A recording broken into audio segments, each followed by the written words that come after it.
Hari ini saya akan membawakan satu judul renungan, judulnya adalah menghadirkan atmosfer Eden. Ya, menghadirkan atmosfer Eden. Mari kita akan buka Alkitab kita sebagai dasar renungan kita pada kesempatan hari ini dari kitab Kejadian pasal yang kedua. Kejadian pasal yang kedua ayat 8 sampai ayat yang ke-25. Ya, menghadirkan atmosfer Eden dalam kehidupan setiap orang percaya. Kita ini mengalami atmosfer Eden, gitu ya. Sudah dapat Kejadian pasal yang kedua ayat 8 sampai ayat yang ke-25. Sudah ketemu? Sudah ketemu? Amin. Amin. Ya, saya akan bacakan buat kita semuanya.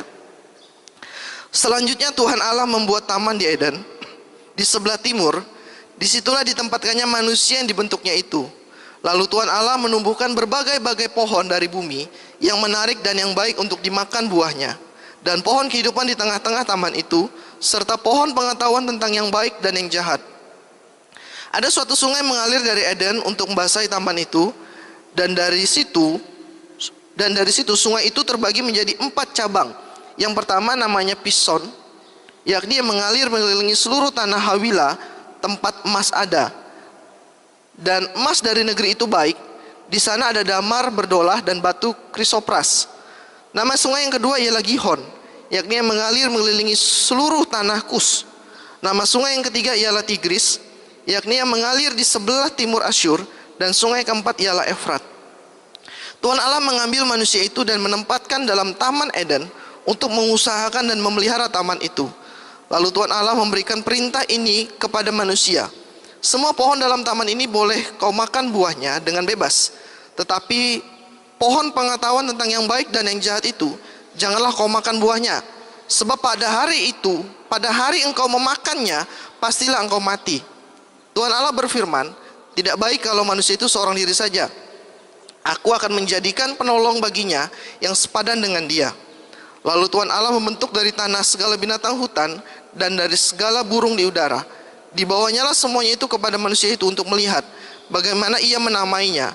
Dan seperti nama yang diberikan manusia itu kepada tiap-tiap makhluk yang hidup, demikianlah nanti nama makhluk itu. Manusia itu memberi nama kepada segala ternak, kepada burung-burung di udara, dan kepada segala binatang hutan. Tetapi baginya sendiri, ia tidak menjumpai penolong yang sepadan dengan dia.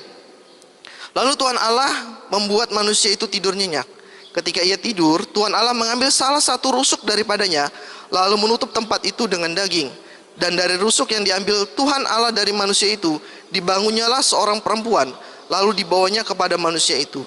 Lalu berkatalah manusia itu, inilah dia, tulang dari tulangku dan daging dari dagingku. Ia akan dinamai perempuan sebab ia diambil dari laki-laki. Sebab itu seorang laki-laki akan meninggalkan ayahnya dan ibunya dan bersatu dengan istrinya, sehingga keduanya menjadi satu daging. Mereka keduanya telanjang, manusia dan istrinya itu, tetapi mereka tidak merasa malu. Ya, puji Tuhan, kita boleh ada dalam satu bagian tentang taman yang ada di Eden. Ya, firman Tuhan bilang bahwa taman yang ada ini letaknya di Eden, makanya disebut Taman Eden. Itu disebut sekarang, dikasih perikop juga di dalam Lembaga Alkitab Indonesia, Manusia dan Taman Eden. Itu ya, karena letaknya di Eden. Nama aslinya ya tidak ada yang tahu, karena letaknya di Eden maka disebut Taman Eden. Kayak gitu ya. Nah, Taman Eden ini firman Tuhan bilang adalah satu taman yang dibuat oleh Tuhan, ya, dan Tuhan akhirnya menempatkan manusia itu untuk hidup di dalamnya. Taman Eden ini. Ya. Nah, apa sih istimewanya Taman Eden? Kalau kita melihat di sini Taman Eden ini adalah sebuah taman yang sangat-sangat istimewa. Ya. Kalau kita lihat di sekitar kita mungkin ada taman, kita pernah pergi ke hotel, kita pernah pergi ke tempat-tempat wisata, mereka bikin taman. Gitu ya. Taman itu biasanya isinya bunga-bunga, gitu ya, yang kelihatan enak untuk dipandang, gitu ya. Dan kita lihat lagi taman-taman yang ada itu, ada mungkin kita lihat taman wisata, isinya mungkin hiburan-hiburan, ada lagi taman binatang, isinya binatang-binatang, ya, taman bunga isinya bunga-bunga, ya, taman intinya kayak gitu. Ya, tapi isinya cuma sekedar begitu. Tetapi taman yang Tuhan buat di sini tamannya istimewa. Kenapa istimewa? Yang pertama, karena ini diciptakan oleh Tuhan. Yang kedua, karena Tuhan di situ memberikan Adam dan Hawa untuk tinggal di situ. Ya, jadi Adam dan Hawa ini bukan tukang kebun. Ya, jangan sampai kita pikir Adam dan Hawa tukang kebun. Ini tempat yang istimewa yang Tuhan berikan. Apa yang terjadi di Taman Eden? Tuhan bilang Tuhan tumbuhkan segala tumbuhan dan Tuhan ciptakan segala binatang yang ada di dalamnya. Ya, semua kebutuhan-kebutuhan yang harusnya dipenuhi oleh Adam, semuanya ada di dalam Taman Eden. Ya, Adam waktu itu tidak usah bersusah payah. Adam waktu itu nggak harus banting tulang. Adam waktu itu nggak harus berjerih lelah. Kenapa? Tuhan sediakan semuanya di Taman Eden. Ya, firman Tuhan bilang lagi di sini, Taman Eden itu dialiri oleh satu sungai dan 4 cabang. Setiap sungainya itu memiliki keistimewaan. Ada emas dalamnya, ada permata di dalamnya, dan banyak hal yang bisa mereka gunakan untuk kehidupan mereka. Ya, taman ini luar biasa. Dan sampai saat ini, ya, taman ini terus diperdebatkan di mana sih letaknya. Ada yang bilang taman ini nggak ada di bumi, adanya di surga. Ya, ada yang bilang enggak, taman itu adanya di bumi bukan di surga. Dia bilang kayak gitu. Ya, saya yakin bahwa Tuhan ciptakan manusia, manusia itu ditempatkan Tuhan dalam bumi. Waktu bumi diciptakan, manusia diciptakan oleh Tuhan. Jadi ada di bumi. Ya, ada di bumi. Ya, dan kalau ditanya pandangan saya bagaimana? Apakah Eden ini ada di bumi? Ya, ada di bumi pandangan saya. Ya, orang sebagian mengatakan ada di daerah Mesopotamia. Ada yang mengatakan lagi di daerah sekitar Timur Tengah sana. Letaknya tidak tahu secara persis. Sibuk sekali memperdebatkan di mana letak Eden ini. Kenapa? Eden ini satu tempat yang sangat-sangat istimewa. Ya, tidak hanya isinya, tidak hanya fasilitasnya, tidak hanya hal-hal yang luar biasa yang Tuhan berikan di dalamnya, tetapi kalau kita melihat bagian firman Tuhan, Taman Eden ini juga tempat di mana Adam dan Hawa berinteraksi dengan Tuhan. Adam dan Hawa akhirnya berbincang-bincang dengan Tuhan. Tempat di mana Tuhan hadir. Taman ini. Ya, orang mengejar akhirnya tempat itu. Di mana mereka juga mau mengalami. Tidak hanya sekedar mungkin belajar, tidak hanya sekedar mengetahui di mana letak taman itu. Ya. Dan saya yakin taman ini sebenarnya taman yang biasa. Tetapi karena kehadiran Tuhan di dalam taman itu, inilah yang membuat taman ini menjadi istimewa. Ya, sampai saat ini tidak ditemukan taman ini, dia bilang. Sampai saat ini tidak ada yang bisa ngomong secara pasti di mana letak taman ini. Ya, saya merenung, kenapa sih taman ini kok tidak ada?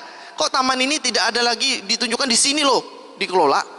Ya, waktu saya merenungkan bagian ini, ya Tuhan bilang di situ bahwa Tuhan membuat Taman Eden dan Tuhan tempatkan manusia di situ, dan manusia disuruh apa? Mengurus dan mengelola taman itu. Waktu manusia sudah keluar dari Taman Eden, siapa yang mengurus taman itu? Siapa yang mengurus taman itu? Masa Tuhan yang suruh ngurus taman itu? Ya, poinnya. Saya renungan, oh pantas kalau taman ini hilang. Ya, kalau kita punya rumah aja, kita punya taman di depannya. Ya, kita nggak pernah ada lagi datang ke rumah itu, mungkin dalam jangka tempo 6 bulan, 1 tahun gitu ya. Waduh, rumahnya itu sudah tamannya sudah gak karu-karuan bentuknya, gitu ya. Dulu saya ada ngambil rumah 1 BTN di Pasir Panjang, gitu ya. Jadi lama saya nggak datang, sudah 2 tahun 3 tahunan kayak gitu. Saya nggak pernah datangin, saya nggak pernah liatin gitu ya. Tiba-tiba saya datang, waduh rumputnya udah lebih tinggi dari saya. Ya, sudah bentuknya serem. Ya, orang-orang bilang rumah saya seperti rumah hantu, katanya. Padahal itu rumah saya bilang seperti rumah hantu, serem. Ya, gimana mau didapatin lagi? Saya bilang kalau nggak pernah diurus, nggak pernah dikelola. Intinya itu bukan tamannya, intinya itu ada 2. Tuhan yang berkaryanya sama manusia yang Tuhan tempatkannya. Ya, taman itu hanya fasilitas, alat yang Tuhan berikan untuk menyatakan kemuliaannya kepada semua manusia. Ya, nah arti dari Eden itu adalah kesenangan. Ya, kesenangan. Makanya di dalamnya itu semuanya bagus. Ada fasilitasnya, gitu ya. Kalau sekarang kita artikan ada fasilitasnya. Ya, semua kebutuhan tercukupi. Baik itu sandang, pangan, papan, di situ semuanya ada. Ya, bahkan dalam bagian firman Tuhan kalau kita baca, dikatakan Adam dan Hawa di situ tidak pakai baju, tapi mereka nggak rasa malu. Mereka juga nggak kedinginan. Ya, semua keperluan mereka sudah tercukupi di taman itu. Ya, Nah, ini yang luar biasa. Taman itu mungkin sudah nggak ada, sekarang nggak bisa ditemuin, kita nggak bisa datang ke sana. Ya, tapi jangan takut. Ya, atmosfer dari taman itu bisa kita alami saat ini. Ya, atmosfer dari taman itu bisa kita alami saat itu. Ya. Jadi kita bisa kejar itu, kita bisa raih itu. Apalagi di tengah sekarang situasi yang mengerikan. Sekitar kita ada berita A, berita B, berita C, membuat kita takut, membuat kita cemas, membuat kita khawatir. Ini nggak bisa, itu nggak bisa, semua tidak bisa. Ini susah, itu susah, sana susah. Semua dibilang susah. Ya, kerja sulit, belajar sulit. Ya, mau bikin apapun rasanya sulit semuanya. Ya, akhirnya membentuk kita sulit semua. Yang kita kerjakan pun sulit. Hidup kita pun akhirnya sulit. Semuanya sulit, sulit dan sulit. Ya, kita mau belajar hari ini untuk apa yang Tuhan sudah berikan. Konsep pertama yang Tuhan berikan dalam Taman Eden ini juga bisa kita alami dalam kehidupan kita semuanya. Ya, bisa kita alami dalam kehidupan kita semuanya. Saya melihat dalam bagian firman Tuhan, yang pertama dalam kitab Kejadian ini, bahwa Tuhan menciptakan Taman Eden dan manusia ditempatkan, Tuhan hadir di situ berhubungan sama manusia. Ya, setelah itu, ya, di dalam Perjanjian Lama juga, di situ ada Salomo yang Tuhan izinkan untuk membangun bait Allah, dan akhirnya bait Allah itu digunakan untuk setiap umat Tuhan berinteraksi dengan Tuhan. Ya, kalau saya boleh menyimpulkan, kalau saya boleh berpandangan, bait Allah yang ada itu juga seperti Taman Eden, di mana Tuhan hadir, di mana Tuhan menyatakan kemuliaannya, di mana Tuhan menyatakan kehendaknya. Ya, ini pandangan saya. Saya kalau boleh mengartikan, saya akan artikan ke sana. Gitu ya. Di dalam Perjanjian Baru ketika Yesus datang, ya, Yesus memberikan satu penjelasan yang lebih luar biasa lagi, gitu ya, bahwa di Perjanjian Lama ada dua tempat, ya, yang saya dapat, Eden sama Bait Allah. Kalau dalam Perjanjian Baru kita mengenal istilah namanya gereja. Ya, gereja yang pertama istilahnya adalah diri kita semua pribadi. Ya, gereja yang kedua bentuknya bangunan sekarang seperti saat ini. Ya, saya akan fokus untuk gereja yang bentuknya pribadi kita saat ini. Ya, kalau sebelumnya Tuhan ini ada di tempat-tempat, bentuknya tempat, saat ini Tuhan itu punya tempat juga, yaitu diri kita semuanya. Ya, harusnya diri kita menjadi Eden-Edennya Tuhan semuanya. Kenapa? Karena Tuhan ada dalam kehidupan kita. Dari mulai penciptaan Tuhan bilang bahwa Tuhan mengembuskan nafas hidup roh. Rohnya siapa? Rohnya Tuhan kepada diri manusia. Ya, harusnya manusia memiliki Allah dalam kehidupannya. Di dalam Perjanjian Baru, ya, kita bisa mengenal dengan istilah tubuhmu adalah bait suci Roh Kudus, tempat di mana Allah tinggal, tempat di mana Allah ada. Ya, harusnya kedamaian itu ada pada kita. Harusnya, ya, kekuatan itu ada pada kita. Harusnya semangat itu ada pada kita. Harusnya yang bisa merasakan Allah itu diri kita semuanya yang pertama. Kenapa? Karena kita ini pribadi yang hidup, yang dipakai oleh Tuhan menjadi tempat di mana Tuhan hadir. Kalau Eden kan bentuknya nih tempat, ya, nggak bisa bergerak kayak kita. Bait Allah juga tempatnya tempat, nggak bisa bergerak, nggak bisa berinteraksi seperti kita, hanya tempat di mana Tuhan hadir. Tapi kita ini manusia, ya, di mana Tuhan hadir, ya, dan kita bisa berinteraksi, bisa berhubungan dengan Tuhan. Ya, apalagi dengan tema mendekat dan bergaul karib dengan Allah. Bisa nggak? Sangat bisa. Kenapa? Hidup kita ini adalah tempatnya Tuhan. Ya, kalau sekali lagi saya boleh mengambil satu istilah bahwa hidup kita ini adalah Eden-Edennya Tuhan. Apa yang terjadi di Taman Eden mestinya terjadi dengan kita. Yang terjadi di Taman Eden terjadi juga di dalam bait Allah. Ya, ada mujizat, ada keajaiban terjadi juga dalam gereja Tuhan. Harusnya terjadi juga dalam kehidupan kita. Ya, tapi sayang, ya, bagian ini seringkali kita lupakan. Ya, tapi sayang sekali bagian ini seringkali kita ditipu oleh iblis, sehingga kita tidak bisa melihat lagi bahwa hidup kita ini sebenarnya adalah tempat di mana Allah menyatakan kemuliaannya. Ya, tempat di mana Tuhan berkarya dalam kehidupan kita. Tempat di mana Tuhan pandang indah. Ya, Tuhan pandang indah. Ya. Nah, ini yang seringkali yang kita lupakan dan kita abaikan. dan sebenarnya itu berpengaruh besar di dalam kehidupan kita. Ya, saya mau membawa kita semuanya merenungkan pada kesempatan pagi hari ini, ya, untuk kita boleh menikmati atmosfer dari Eden yang ada. Ya, saya sudah sampaikan Eden dari kitab Kejadian sampai ke dalam hidup kita. Gitu ya. Nah, bagaimana sehingga Eden itu bisa hadir di dalam kehidupan kita sebagai setiap orang percaya? Harusnya sih sudah hadir semuanya, tetapi banyak kita yang nggak bisa merasakan.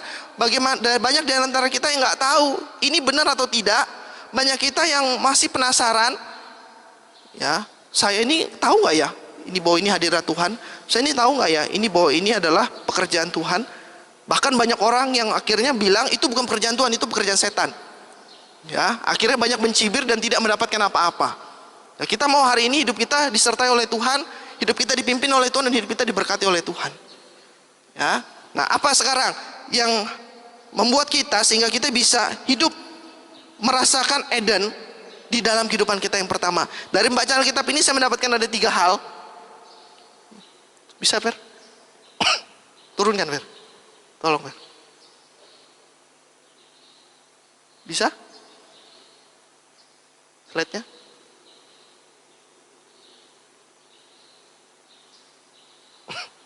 Sebentar.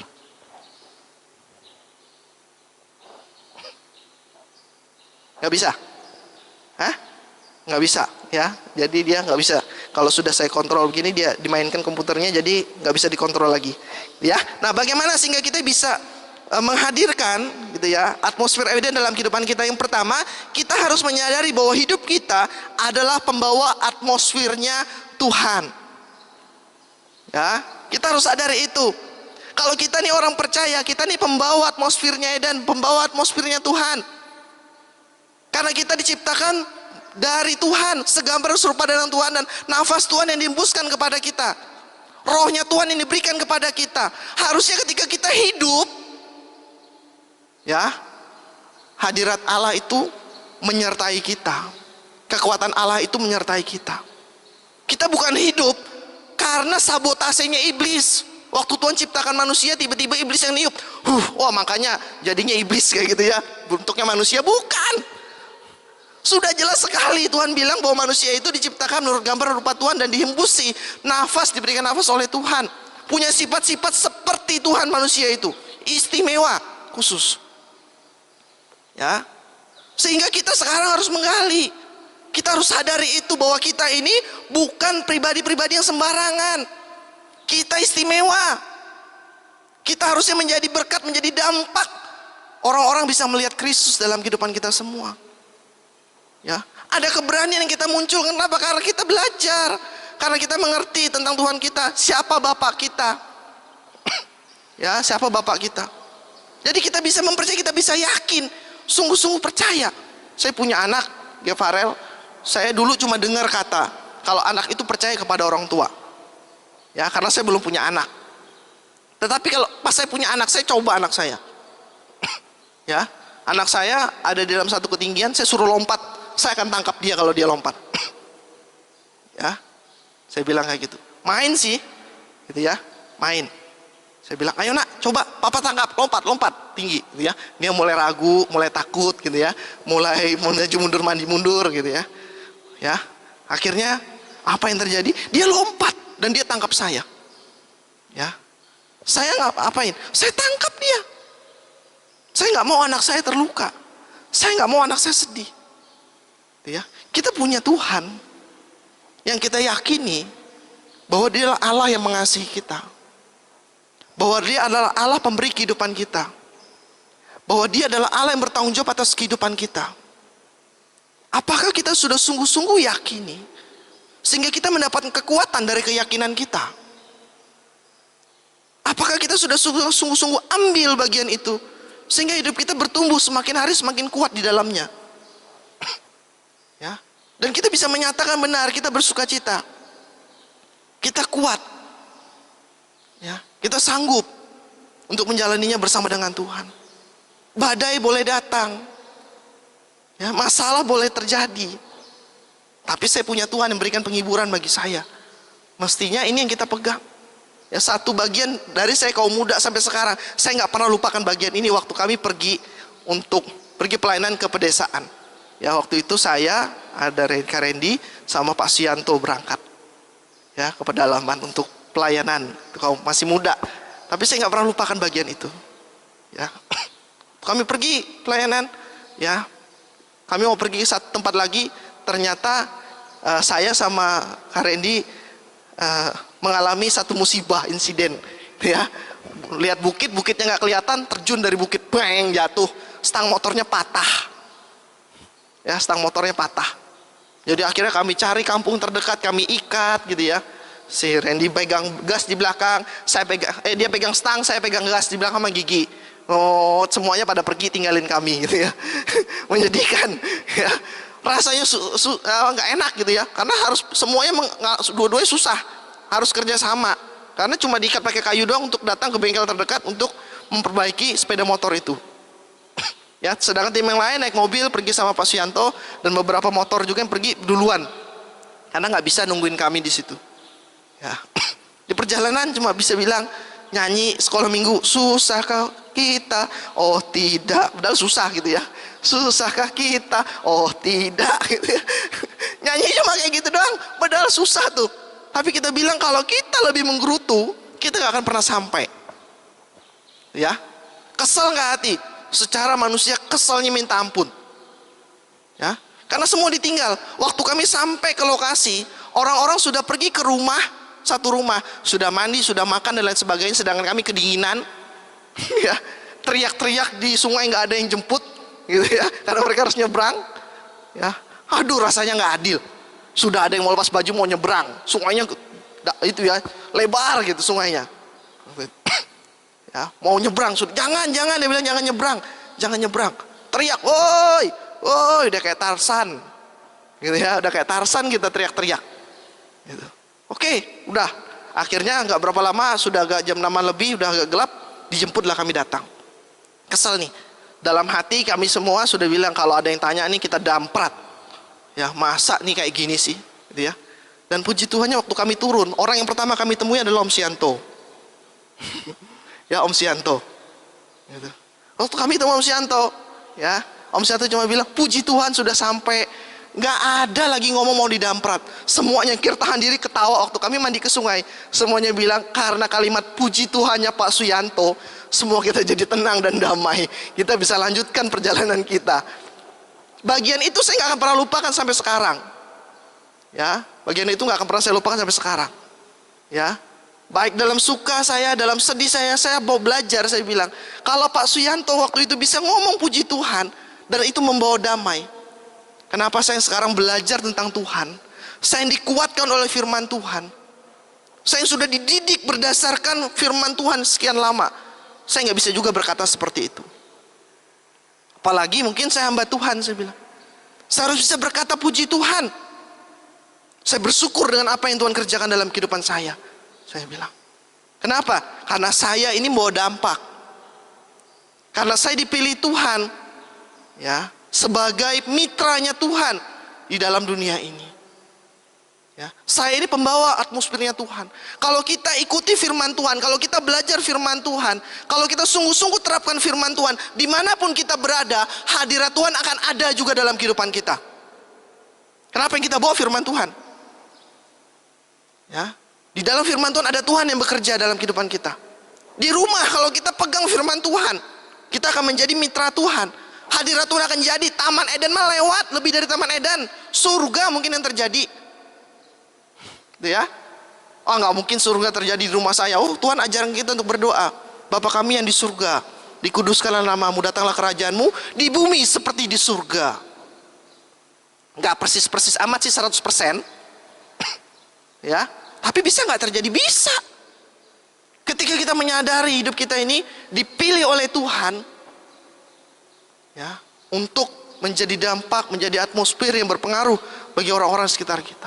Caranya gimana? Ya tadi, kita hidupi firman Tuhan. Nggak hanya sekedar lewat dengar saja. Oh, saya tahu firman Tuhan itu, Tuhan itu senang sama orang yang menyembah. Ya, berapa waktu kita sudah dengar khotbah-khotbah tentang pujian dan penyembahan. Oh iya, menyembah. Cuma orang nyanyi dia diem. Saya menyembah dalam hati gitu ya. Ya, dia nggak dapatkan apa-apa. Firman Tuhan hanya sekedar didengar, nggak pernah mau belajar untuk diterapkan, ya nggak akan bisa dapat apa-apa. Ya, kita harus sadari ini sekarang. Ya, firman Tuhan ini Tuhan berikan kepada kita untuk kita sama-sama kerjakan dan lakukan. Ya, sehingga banyak edan-edan yang terjadi, baik itu di rumah kita, di gereja, di tempat usaha, di lingkungan kita, di komunitas arisan mungkin. Orang bisa merasakan, ada tenang, ada damai, ada berkat, ada penyertaan Tuhan, ada kemenangan, ada mujizat. Ya. Ada segala hal yang Tuhan sediakan terjadi melalui kehidupan kita semuanya. Ya. Bukan sebaliknya. Kita hadir malah bawa ketakutan, kita hadir malah bawa kecemasan, kita hadir malah bawa kebimbangan. Kenapa? Karena yang kita pegang bukan firman Tuhan. Ya. Bukan firman Tuhan. Jadi ingat baik-baik, kita harus belajar baik-baik, kita harus lakukan baik-baik, kita harus sadari dengan pasti bahwa kita ini adalah pembawa atmosfernya, pembawa atmosfernya Tuhan. Kita yang Tuhan pakai. Ya. Kalau rumah dibilang ada setan, harusnya kita datang, setannya pergi. Kenapa? Tuhan yang ada bersama dengan kita. Ya, bukan rumah ada setan kita datang, kita yang disuruh pergi. Ya, kebalik. Jangan. Harusnya setannya yang pergi. Kenapa? Karena kita pembawa kuasa Tuhan. Ya, ada orang bilang, rumah itu ada ini, rumah itu. Saya bilang, di rumah saya ini rumah Tuhan izinkan untuk saya sekarang miliki dan kelola. Ini adalah haknya saya. Iblis nggak boleh nebeng di sini. Setan nggak punya kamar untuk di sini, sudah pas. Ya, harus pergi dari sini. Kalau ada yang mau coba nginap di situ, saya usir, saya bilang. Karena ini punya saya, bukan kebalikan. Saya takut. Akhirnya saya pindah, saya pergi ke tempat lain. Iblis yang tinggal di rumah itu. Kita yang beli, kita yang ngeluarin uang, misalnya ngangsur kredit gitu ya. Yang nikmati iblis. Kenapa? Karena kita nggak sadar bahwa kita ini istimewa. Kita ini pembawa hadiratnya Tuhan yang luar biasa. Ya, kita bisa ciptakan edan yang luar biasa itu, gambaran yang sempurna itu. Ketika kita menyadari siapa kita di hadapan Tuhan. Ya. Kita sadari bagaimana Tuhan berikan kita kemampuan yang luar biasa di dalam kehidupan kita. Yang kedua, ya, untuk kita bisa menghadirkan atmosfernya Eden di dalam kehidupan kita, kita harus melatih hidup kita untuk melakukan kehendak Tuhan. Ya, harus melatih hidup kita untuk melakukan kehendak Tuhan. Ya, Tuhan bilang waktu Tuhan ciptakan Eden itu, Tuhan tempatkan manusia. Ya, ayat 12, Kejadian 2:12 firman Tuhan bilang kayak gini. Tuhan Allah mengambil manusia itu dan menempatkan dalam taman Eden untuk mengusahakan dan memelihara taman itu. Ya, untuk dikatakan di situ mengusahakan dan memelihara taman itu. Nikmati, usahakan dan pelihara taman itu.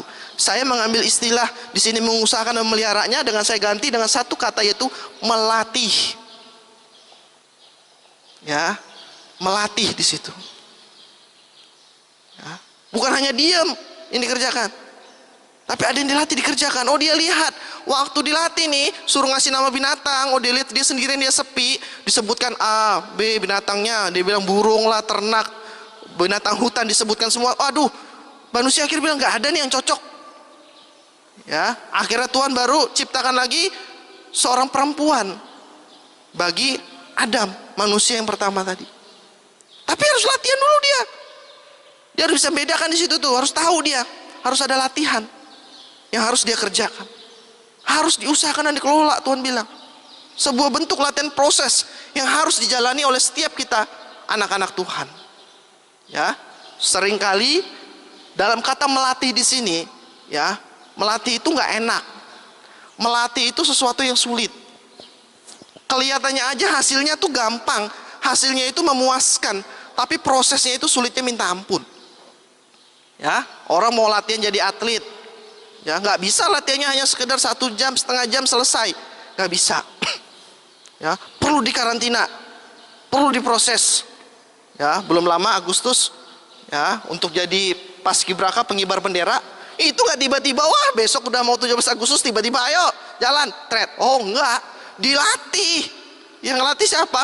Polisi, tentara yang ngelatih. Ya, dalam kemiliteran kalau dibilang latihan ini, waduh, luar biasa prosesnya. Tapi hasil yang diraih sepadan. Ya, sepadan. Seringkali malas untuk namanya latihan. Ya, melatih untuk melakukan kehendak Tuhan. Kita banyak sekali dengar firman Tuhan, kita banyak sekali dengar apa yang harus kita lakukan dalam kehidupan ini. Kita punya rahasia untuk hidup benar, kita punya rahasia untuk tetap tenang, kita punya rahasia mungkin untuk hidup ini diberkati oleh Tuhan. Kita punya rahasia bagaimana kita bisa mengalami Tuhan, tapi nggak pernah latihan, nggak akan pernah dapat. Ya, kita tahu bahwa Tuhan itu senang dan pujian penyembahan, tahu kita, tapi kita nggak pernah mau latihan. Apakah kita bisa jadi pribadi menyenangkan hati Tuhan? Sulit. Ya, kita tahu belajar untuk punya rahasia ini hidup dalam ketenangan di dalam Tuhan. Disampaikan A, B, C, D, dan E. Ya, tapi pernahkah kita sungguh-sungguh melatihnya dalam kehidupan kita? Ketika dalam situasi itu, oh kemarin Ibu Susi khotbah tentang ketenangan, saya mau lakukan ini. Ya, ini nih kuncinya nih, saya coba praktekkan. Itu melatih kita untuk peka. Ya, atau masuk kiri keluar kanan kita lupakan. Kita cuma bilang itu berkat waktu di gereja. Keluar dari gereja itu bukan berkat lagi buat saya. Ya, akhirnya kita nggak bisa bertumbuh. Kita nggak akan bisa jadi dewasa. Kita nggak akan bisa dapat kekuatan. Iman kita nggak akan bisa diperkuat. Ya, kita akan lemah terus. Setiap dengar apapun juga kita akan jadi lemah. Kita akan jadi takut. Kita akan jadi khawatir. Kita akan jadi bimbang. Ya, pengharapan yang Tuhan berikan, janji yang Tuhan sediakan, akhirnya kita lupakan semuanya dan kita mulai abaikan itu. Ya, mari kita latih. Ya, kalau itu atlet latih otot-ototnya, kita latih otot-otot rohani kita. Ya, kita latih kepekaan kita dengan Tuhan. Ya, kita latih hidup kita untuk benar-benar bisa merasakan Tuhan dalam kehidupan kita semuanya. Ya, karena berdampak luar biasa loh. Ya, orang berkata, oh dia orang Kristen, dia pengikut Tuhan, tapi hidupnya nggak seperti apa yang diajarkan. Apakah benar Tuhan ada dalam kehidupannya? Ya, beban itu juga sampai kepada saya. Ya, saya ngomongin tentang firman Tuhan, tapi orang lihat, oh hidupnya nggak ada Tuhan di dalamnya, omong kosong, sama aja bohong. Dia bilang, semua kita berlatih untuk arah ke sana. Tuhan kita kan hidup, bukan Tuhan yang mati. Kita sama-sama menyatakan itu. Kita sama-sama itu menjadikan itu sebagai terang yang bisa dilihat oleh banyak orang, bisa berdampak buat banyak orang. Ya, harus dilatih. Firman kalau disampaikan mau gimana pun tapi nggak pernah dilatih dalam kehidupan kita, kita nggak akan pernah jadi kuat. Ya, kita nggak akan pernah jadi kuat. Berdoa sulit, sulit. Ya, boleh ditanya dengan pendoa-pendoa syafaat yang ada. Pertama kali berdoa gampang nggak? Sulit. Tapi karena latihan dari 2 menit, naik 3 menit, naik 7 menit, naik 8 menit, naik 15 menit, naik 20 menit, naik setengah jam, bisa 1 jam, bisa 5 jam dia berdoa. Bagi sebagian orang yang gak pernah latihan, disuruh berdoa ikut yang 5 jam, susahnya minta ampun. Kenapa gak pernah latihan? Ya, gak pernah latihan. Ya, tapi kalau ketemu dengan yang latihannya juga 5 jam, diladenin. Ya, doa semalam suntuk katanya. Ya, seringkali ini dibilang doa semalam suntuk. Doanya nggak dapat, suntuknya dapat. Nah, ya, kenapa dia bilang? Karena datang berdoa semuanya. Aduh, akhirnya nggak kuat, nggak pernah latihan nih, tiba-tiba langsung digenjot, kaget, sakit semua badannya. Besok saya kalau ada doa lagi nggak mau ikut ah. Ya, saya sudah lama nggak olahraga, 1 kali diajak olahraga, main gitu ya. Waduh, semua badan bergerak, ya, segar. Habis mandi, semua rasa sakit, badan pegal-pegal semuanya. Ya, rasa jalan pun rasa berat rasanya. Ya, karena sudah lama nggak main, akhirnya main lagi. Ya gitu. Wah, saya bilang nih nggak bisa nih, harus pelan-pelan. Mulai saya belajar untuk olahraga pelan-pelan supaya nggak kaget tubuh saya. Saya bilang latihan itu penting. Latihan melakukan firman Tuhan itu penting. Ya, Tuhan sudah suruh kepada Adam. Ya, di situ. Dan Adam lakukan. Adam lakukan bagiannya. Adam lakukan bagiannya. Disuruh sama Tuhan. Ya, kita pun harusnya mau melatih hidup kita supaya lebih dewasa lagi. Ya, kalau kita mengalami proses kecil, anak kecil itu sebelum dia belajar jalan, ya dia akan pegangan dulu sama kita. Kita lihat, ya. Biasanya orang tua udah, ayo nak, oh bisa gitu ya. Jatuh kita coba angkat lagi, berdiri lagi. Ya, coba kalau dia mau berdiri kita suruh, nggak usah berdiri, tidur aja kamu. Ya dia mau belajar berdiri, nggak usah belajar, tidur aja lagi, nggak pernah latihan kayak gitu. Apakah bisa kuat hidupnya? Ya, saya pelihara ayam, telur ayam saya kalau netas, gitu ya. Saya pernah lihat, saya pernah coba gitu ya. Apakah benar kata orang kalau dibuka langsung kayak gitu tuh nggak ada kekuatan, ayamnya akhirnya lumpuh. Ya, saya coba tuh waktu dia netas kelihatan ujungnya kecil gitu, saya buka, kruk, ya. Dan yang ternyata benar, yang terjadi adalah ayam itu akhirnya lumpuh. Nggak sampai 3 hari udah mati. Ternyata di telur itu dia mendorong tuh latihan gerakan dia supaya dia jadi kuat, dia bisa bergerak. Latihan itu penting. Kita juga harus melatih hidup kita. Tidak hanya kita latihan senam dan lain sebagainya, tetapi kerohanian kita harus dilatih. Harus dilatih. Ya. Ini harus kita kerjakan dan perbuat. Kalau kita nggak pernah latihan, saya bilang tadi atmosfer Tuhan, atmosfer Eden nggak akan terjadi dalam kehidupan kita. Akan begitu-begitu saja, kita nggak akan pernah merasakan apa yang dikatakan oleh firman Tuhan. Waktu pengkhotbah berkata menyampaikan firman Tuhan, bagaimana keajaiban kedahsyatan Tuhan, hanya akan sampai di perkataan doang, sampai di pengetahuan di kepala kita. Kita nggak akan pernah mengalami itu. Kenapa? Kita nggak pernah mau latihan mengalami Tuhan di dalam kehidupan kita semuanya. Mari kita belajar percaya sama Tuhan. Kita belajar melatih diri kita semuanya. Yang terakhir, ya, taat dengan perintah Tuhan. Ya, ayat yang ke-16, Kejadian 2 ayat 16. Lalu Tuhan Allah memberikan perintah ini kepada manusia. Semua pohon dalam taman ini boleh kau makan buahnya dengan bebas, tetapi pohon pengetahuan tentang yang baik dan yang jahat itu janganlah kau makan buahnya, sebab pada hari yang kau memakannya pastilah engkau mati. Ya, ketika mereka Hawa terhasut oleh iblis dan memakan buah pengetahuan itu, apa yang terjadi? Yang terjadi mereka harus keluar dari Eden dan akhirnya jauh dari Tuhan.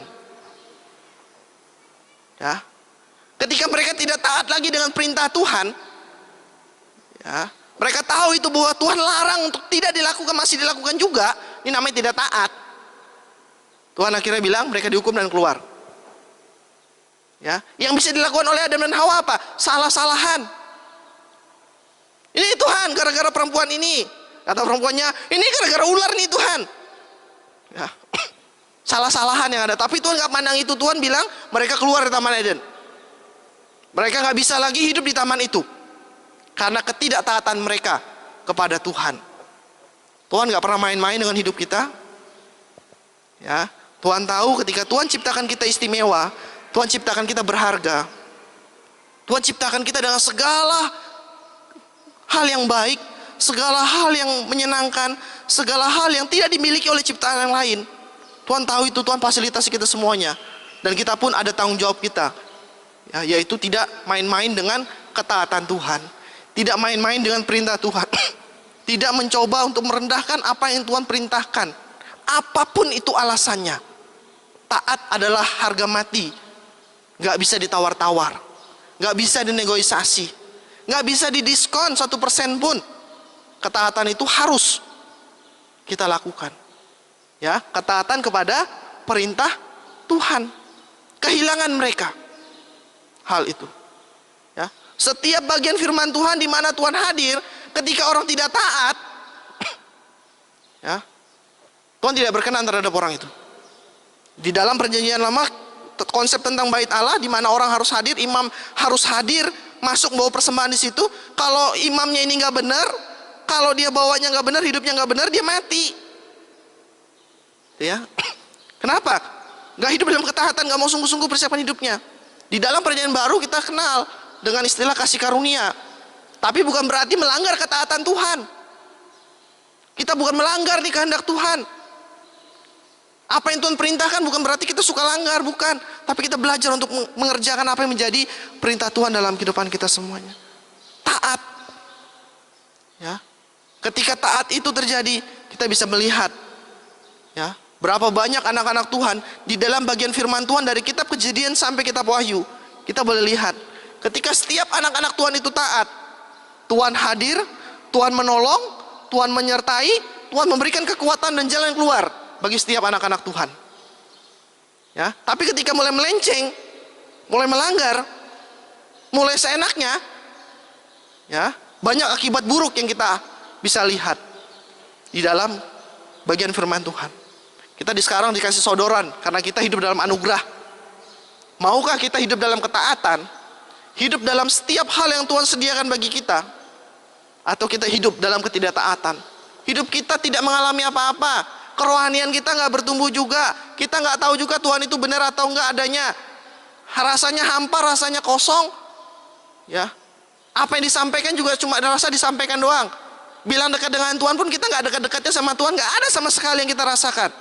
Itu pilihan yang kita pilih, ya. Tapi bagi sebagian orang yang mau benar-benar membawa hidupnya dekat dengan Tuhan, dia akan kejar, dia akan belajar untuk taat, ya. Sekali lagi, taat itu nggak mudah, ya. Taat itu sulit. Taat sama yang kelihatan aja sulit, apalagi sama yang nggak kelihatan. Ya, kita taat sama yang kelihatan itu loh. Misal pimpinan kita, senior kita, orang tua kita, atasan kita, susah. Banyak aja cara kita mungkin mau kritik dia. Banyak ada cara kita untuk kita bisa ngomong karena kesel sama dia, karena kita nggak senang dengan apa yang dia perbuat. Banyak. Ya, bagaimana mau taat dengan Tuhan? Dia bilang, ya, lebih sulit lagi, lebih susah lagi. Ya, saya kalau ketemu dengan beberapa orang, saya bilang, saya pun merasakan, setiap orang merasakan. Saya bilang, tidak ada pemimpin yang tidak dikritik. Saya bilang, tidak ada pemimpin yang tidak dikritik. Mau siapapun mimpin itu, mau sebaik apapun dia, mau sebagus apapun dia, satu saat dia pun akan dikritik. Saya bilang, saya pun terima itu. Saya bilang, saya ada di satu sisi pemimpin, saya ada di satu sisi bawahan. Saya bilang, tapi saya mau belajar sekarang, bukan melihat ke arah sana. Saya mau belajar sekarang, apakah saya ini melakukan sesuatu sudah berdasarkan apa yang Tuhan perintahkan atau tidak. Saya ukurnya mau taat atau tidaknya. Ketika saya mungkin sudah tidak taat, saya harus kembali cepat-cepat. Tuhan ampuni saya. Saya sudah melanggar ketetapan yang Tuhan sudah buat. Saya tidak mau terjerumus ke dalamnya lebih jauh lagi. Dan saya akhirnya kehilangan, ya, kehilangan Tuhan. Kehilangan apa yang Tuhan sediakan. Kalau itu Eden yang Tuhan mau berikan bagi saya kehilangan Eden itu. Saya nggak mau Tuhan. Saya mau mengalami Eden itu. Saya mau mengalami Tuhan itu di dalam kehidupan saya. Berbalik, berusaha secepat mungkin saya belajar. Saya bilang, ya, mari kita belajar saat ini untuk tidak tawar-menawar dengan namanya ketaatan Tuhan. Ya, Tuhan sudah kasih perintah di sini, tetapi Adam dan Hawa akhirnya tidak taat. Ya, dalam bagian firman Tuhan jelas, Tuhan hukum Adam, Hawa dan ular. Tiga-tiganya dihukum sama Tuhan. Ya, karena ketidaktaatan Adam dan Hawa. Kalau selama ini mungkin kita bilang, oh hidup saya kok nggak mengalami Tuhan ya, hidup saya kok rasanya Tuhan itu jauh ya. Kalau doa itu saya cuma sampai di dak gereja doang, nggak sampai ke Tuhan ya rasanya ya. Ya, mari kita belajar, ya, bersama-sama. Kita mulai merenung bersama-sama, ya. Apakah selama ini ketika apa yang disampaikan, kebenaran-kebenaran diseberangkan bagi kita, kita sudah mau taat melakukannya dan kita mau taat untuk mengerjakannya. Apa yang sudah menjadi larangan-larangan, rambu-rambu yang Tuhan sudah berikan. Kalau kamu lakukan ini akan jadi begini loh. Sudah tahu jelas sekali dalam firman Tuhan. Tetap diperbuat. Ya, mari kembali sekarang kepada Tuhan. Ya, kita adalah pribadi yang istimewa dan Tuhan masih berikan kita kesempatan, ya, untuk kita mau menjadi umat Tuhan, untuk kita mau mengalami Tuhan, untuk Eden itu bisa terjadi dalam kehidupan kita, untuk hadirat Tuhan itu benar sungguh-sungguh bisa kita rasakan di dalam kehidupan kita. Tidak hanya buat satu orang, tetapi buat setiap orang yang percaya kepada Tuhan. Dan saya yakin semuanya kita yang ada di sini adalah orang-orang yang percaya kepada Tuhan. Bahkan orang-orang yang mengasihi Tuhan, orang-orang yang hidup di dalam berkat dan kemurahan Tuhan. Mari kita tingkatkan lagi, untuk kita bisa menjadi dampak, ya, kita bisa menjadi sungguh-sungguh firman yang hidup, ya, dimanapun kita berada, ya, sehingga kedekatan kita dengan Tuhan boleh sungguh-sungguh dilihat oleh dunia ini, ya. Kalau Tuhan hidup dekat sama orang tuh kelihatan, ya, kelihatan dari hidupnya, ya, kelihatan. Kalau dia bilang dia hidup dengan Tuhan tapi nggak kelihatan hidupnya, nah dipertanyakan Tuhan yang mana? Karena Tuhan kita hidup kok. Ya, setiap yang hidup itu kan bisa dilihat. Ya, bisa dilihat melalui perbuatannya, melalui banyak hal di dalam hidupnya. Bisa dilihat bagian itu. Mari bersama-sama kita berlomba. Di tengah situasi yang kacau ini, jangan kita ikut diterjun di dalamnya, tapi kita bisa keluar menjadi orang-orang yang menguatkan. Menjadi orang-orang yang membawa pengharapan. Menjadi orang-orang yang membawa peneguhan bahwa Tuhan kita mampu untuk melakukan perkara yang besar di dalam kehidupan kita. Ya, puji Tuhan. Itu saja yang bisa saya sampaikan pada kesempatan pagi hari ini, menjadi perenungan bagi kita. Saya percaya dan saya berharap bahwa kasih Tuhan akan terus bekerja, melawat, mengubahkan hidup kita menjadi pribadi yang berbeda. Ya, mari saya undang semuanya untuk kita bersama-sama berdiri, kita mau merenungkan firman Tuhan.